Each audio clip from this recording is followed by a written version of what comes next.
મહારાષ્ટ્રના જલગાંવ ખાતે એક રેલ દુર્ઘટના સર્જાઈ હતી, જેમાં 11 લોકોના કરુણ મોત નીપજ્યા હતા.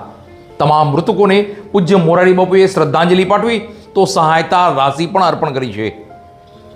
જલગાંવ રેલવે દુર્ઘટનામાં મૃત્યુ પામેલાઓને પૂજ્ય મોરારી બાપુએ શ્રદ્ધાંજલિ પાઠવી તો સહાયતા રાશિ પણ અર્પણ કરી છે.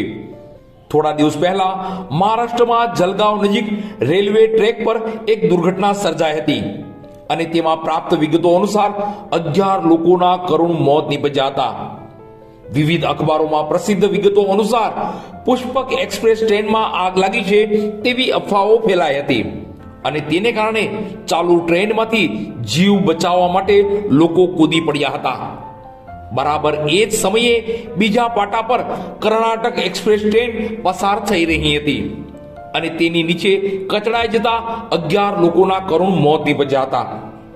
પૂજ્ય મોરારી બાપુએ આ દુઃખદ દુર્ઘટનામાં મૃતકોને શ્રદ્ધાંજલિ પાઠવી છે અને તેમના પરિવારજનોને પ્રત્યેકને ₹15,000 લેખે કુલ મળીને ₹1,65,000ની સહાયતા રાશિ અર્પણ કરી છે.